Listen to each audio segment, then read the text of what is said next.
All right, so I wanted to give you access to today's warm-up, mainly because it'll give you a nice example to help get ready to do the practice sheet.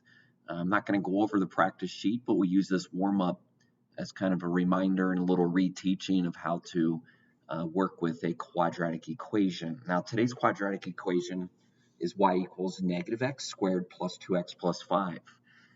Notice that the a value, which is the first number in front of x squared, that's actually -1. Notice that the b value, which is the number in front of x, that's the number 2, and then the c value is 5. So how do we graph an equation like this? Well, if you were doing the warm-up, the idea is for you to try to remember. I'm going to help you remember through this quick video. But remember, the vertex is the first thing you want to find. It requires a formula. Remember, it's the opposite of b over 2a. The opposite of b over 2a would be the opposite of -2 over 2 times -1. Now, if you do that math carefully, it comes out to be 1. Of course, that's just the x value that comes out to be 1. We also need the y value, so you want to plug that back in. You want to plug that back into the original equation. Now, if you're plugging this in your calculator, that's fine. You want to be careful, though, that the only thing you're squaring is the number 1. Why am I saying that? Well, you want to square the number 1 first. Then you throw a negative sign in front of that result. That's why it comes out to be -1 plus 2 plus 5. -1 plus 2 plus 5 is 6. So we get the point 1, 6 as our vertex.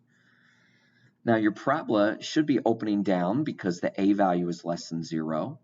I don't know if you can draw the entire graph, but it's helpful to visualize a graph that's going to be up at 1, 6, but that's going to open down. Again, it's helpful to visualize because next you're going to use your table of values. You're going to plug in some numbers that will be helpful. Now we always plug in 0 because that gives you the y-intercept. Now remember, when you plug in 0, a lot of things cancel out. Well, everything except the 5. So we get 0, 5.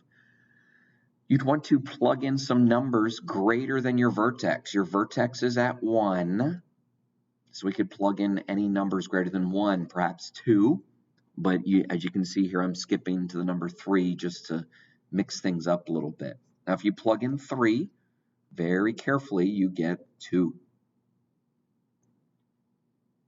Notice that these points, well, they should make a parabola, but some of them are kind of on the left side of the parabola and some are on the right side.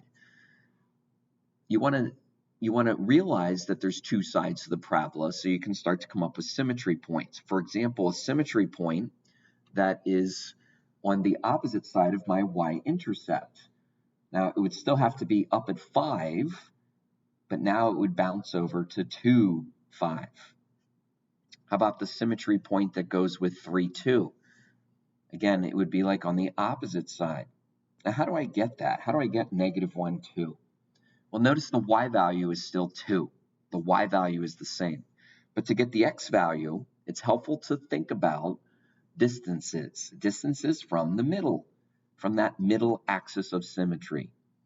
And so it looks like the distance, at least for this pair of points, is 2.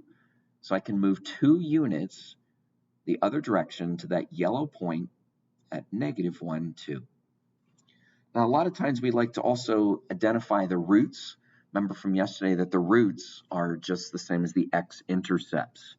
I don't really know the exact value of those roots. It looks like it might be some decimal, but I'm just kind of labeling them with an R, or as you can see here, I'll actually write the word root. All right, now you should be able to work on that practice sheet where you're coming up with, again, some just nice graphs of parabolas.